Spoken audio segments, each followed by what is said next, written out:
Hello, and welcome back to Junker's Eve. I'm your host, Lord Rumfish. This is my character, Delphina. And we're talking about the Reaper again today, but first things first. If you're going to visit Jita, you should bring some junk with you that you intend to sell at some point. So, if we go into the inventory here, you can see I've got some some kind of junk laying around that I brought with me from one of the bases that I flew out of before I came to Jita. Even though none of this is, extremely valuable stuff, you probably shouldn't fly to Jita empty-handed, even if you don't have any slots open that you can use to sell in the market that day. Just bringing the stuff there so you can offload it sometime in the future is beneficial. By the same note, if you have a place you're supplying with parts that you're marking up, then it's good to fly out of Jita with something as well. Whatever you're doing could be shield extenders, could be, raw materials, could be advanced things, parts for capital ships.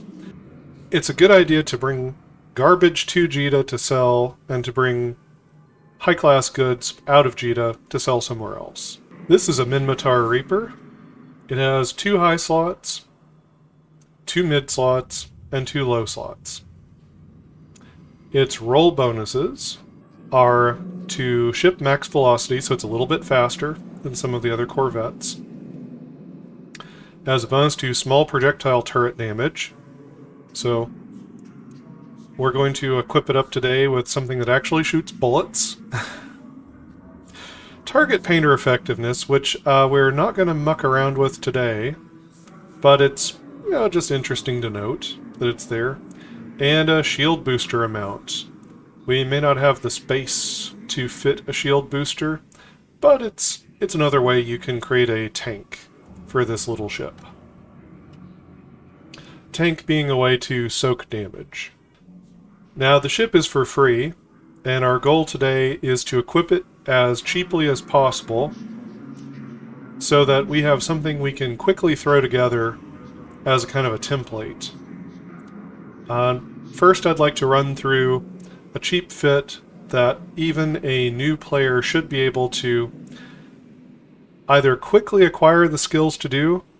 Notice that there's a drone bay down here. So there's just a level 1 drone skill that you need to pick up if you haven't got the book for it already. That takes very little time to train that, very few skill points. And I'll try to be using Tech 1 modules today, which means that even a new player should be able to outfit the ship. We're going to see how cheaply we can do it and get an effective build.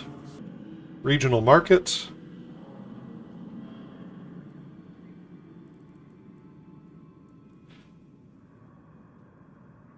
First up is the drones. I like the Warrior. The Warrior is the fastest of all the drones. If you look at the attributes, scroll all the way to the bottom here. The maximum velocity is 4,200 meters a second. So without doing anything fancy to it, this is the fastest drone on its own. It has a good speed tank. It can catch up with enemies that are quick. It does explosive damage, which is fine. We're actually going to outfit the ship with bullets that do other than explosive damage. One of the benefits of using ammunition is you get to choose your damage type a bit.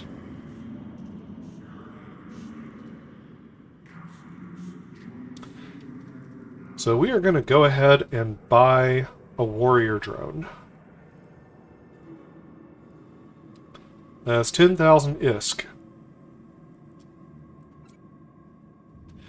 And now we're a drone ship. That little drone is probably in some ways better than the ship that we're flying. So it's almost like we've, doubled our effectiveness by putting another ship in space with the drone bay.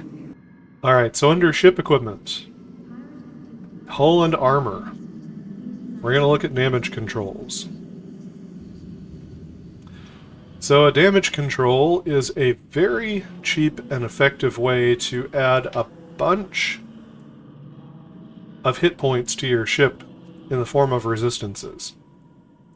This is a damage control 1. It adds resistances to the hull, to the armor, and to the shield. It takes 1 megawatt, which is almost nothing, 25 teraflops, which hopefully we won't be going too high on the teraflops here.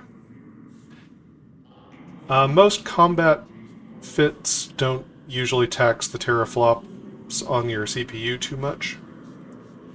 Some other types of ships, like mining ships and such, sometimes get tight on CPU.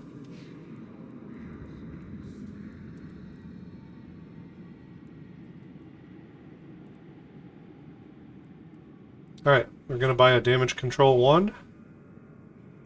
That is, we'll call it 8.5 thousand ISK.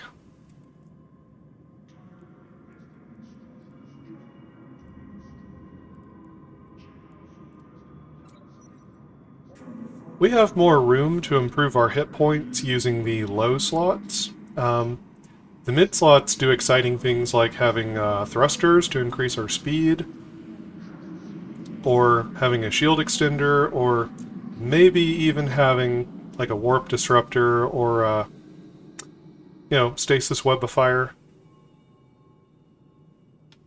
So I think our other low slot here would probably be well used to add some armor to the ship. Alright, so the 100mm steel plates uses 5 megawatts. And what we're going to get into here is a little bit of a game between how big of guns we want to equip on the ship and how much we want to enhance the hit points of the ship. Now the drone that we've got can deal a lot of damage, and the drone can defend itself quite nicely. So in this case, I'm going to say that we get the most out of that damage control unit by giving ourselves a bigger buffer of hit points that have better defenses. And we'll let that drone do some of the damage for us. Alright, the 200mm steel plates, that's 10 megawatts of power. That's a pretty reasonable chunk of what we have available. The base power grid of this ship is 24, before modifications from skill and other enhancements. Alright, so the basic 200mm steel plate is 180,000.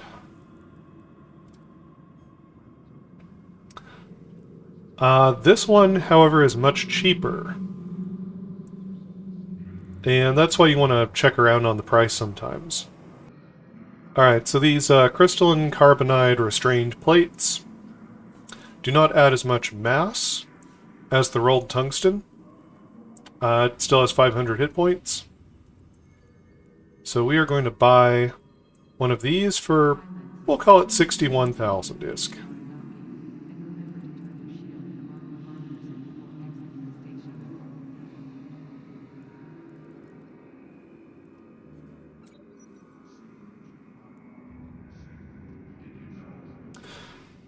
Now, the fitting window has a little notice here where it's complaining about armor modules fit to a shield ship. But a ship this small, that is this constrained on its slots, you kind of do what you must in order to keep it alive. So we're going to ignore this notice. With more advanced ships, I think it's more important to pay attention to what their strengths are. And we will do some shield tank on this ship. But in order to keep it alive, we're also going to do some armor tank. Alright, we're going to take a look at the small shield extenders here.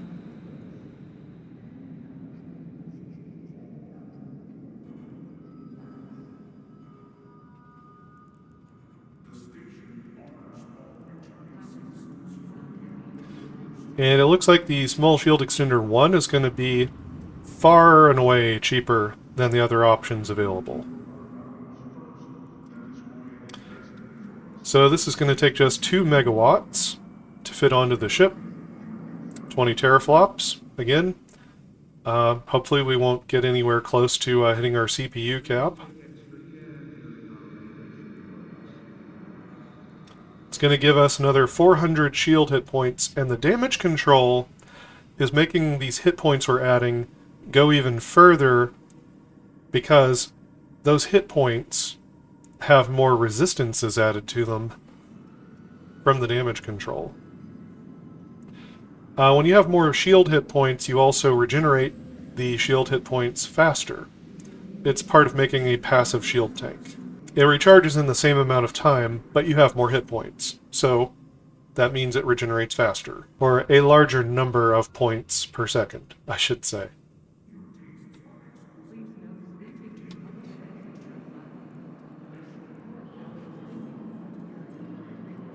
Alright, we'll call this 18,000 ISK.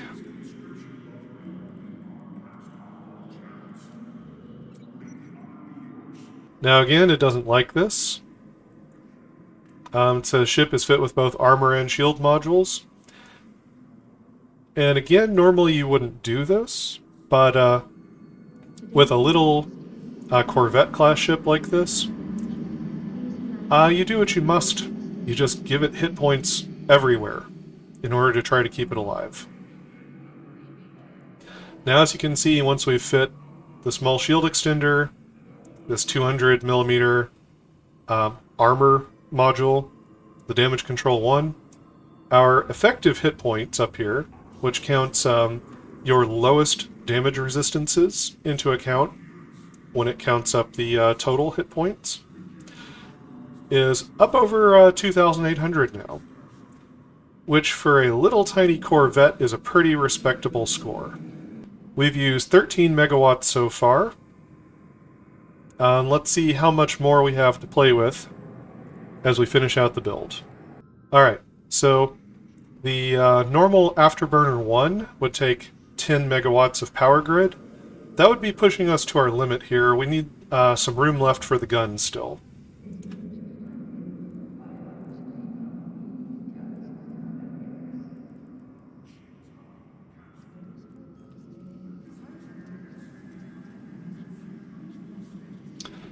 But if we look at this 1 meganewton YS8 compact afterburner, it only uses 9 megawatts. So, on top of the 13 that we've used so far, that would bring us to 22. And I believe there is a 1 megawatt gun, the shortest range turret, that has the highest tracking speed. That means we need to get in close, orbit as close to the target as we can. And we should be able to shoot at just about anything when we have a really high tracking speed like that, including drones. So we should have just enough power grid left that even a new player who has nothing special to enhance their power grid or reduce the cost of the modules on the power grid should be able to fit this along with a couple of guns. So we will splurge a little bit here on the afterburner.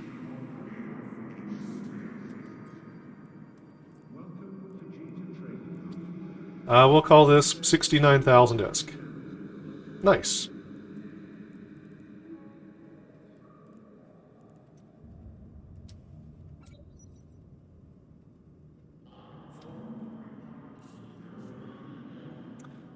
Alright, so at my skill levels, the top speed here is going to be just shy of a kilometer per second. 994 meters per second.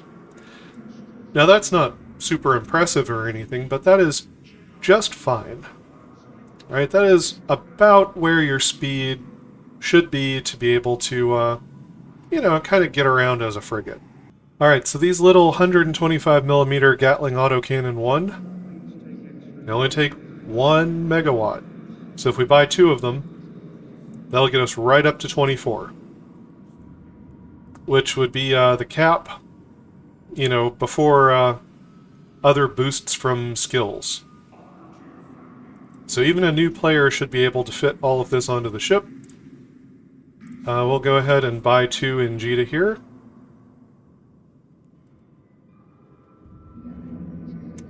It's about 22,500 ISK.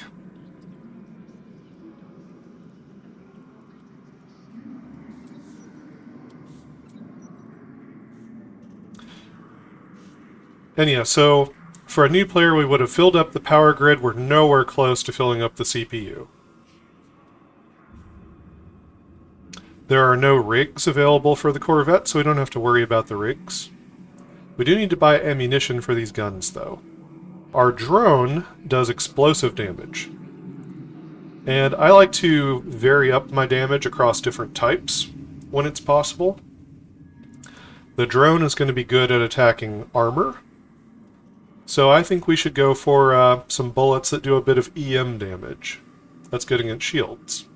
Now, when you're looking at the bullets, you'll notice that they have a variety of different bonuses. The ones that increase the optimal range, that is for your artillery cannons to make super long distance shots. You're not really going to want to use any of those when you're using the short range autocannons. There are some of these that have an increase to tracking speed. Your tracking speed should be so high with these little guns that this would be overkill.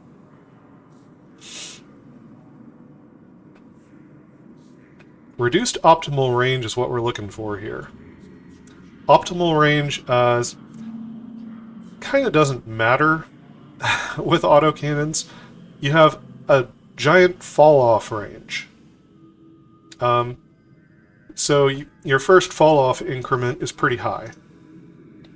And that means even if someone gets outside of your optimal range, you've got a very good chance of hitting them still within your first and even second fall-off range.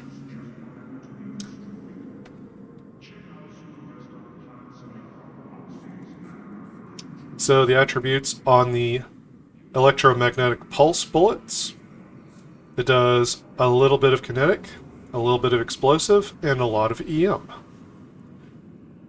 So with this we're going to do a variety of different damages, but most of our damage will be concentrated on explosive and EM damage between the drone and the bullets, with a tiny little bit of kinetic in there. Now, how many bullets you feel comfortable flying out with is up to you. I've got 3,000 queued up here. This is the most expensive component of the ship. It'd be, we'll call it 119,500 ISK for 3,000 bullets. If you're on a tighter budget, then you can reduce this amount. I think flying out with 2,000 would be pretty reasonable. 79,500 ISK. Unless you're getting into PvP and you're at great risk of getting blown up, I don't think I would fly out with less than 2,000. That's kind of my preference. But it's up to you. You could potentially save even more money on this part of the build by flying out with a really tight number of bullets. Alright, and there you have it. If you fly out of space dock in this, it will have cost you 246,000 ISK. Less than $250,000 to equip and fly up this Reaper. You can easily fly level 1 missions. I bet with a bit of skill you could also fly level 2 missions in this fit as well. And, you know, you can't warp disrupt anybody, but you could probably engage in a bit of light PvP as well. You're not out much money, basically, if you blow up the ship. Because the ship comes free as part of your faction, right, if you're Minmatar. For 1 million ISK, you could fly 4 of these, fully fitted.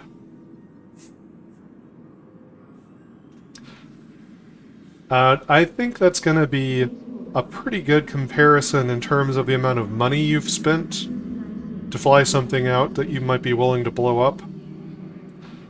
It can take a couple of hits, it can dish out a couple of hits. It costs next to nothing to fly. Hopefully I have been of some entertainment value to you today. Maybe sometime in the future I'll show you what I can do at like full skill levels with my current character with a Reaper. But until then, like, subscribe, check out my other videos, and never stop honing your critical thinking and empathy.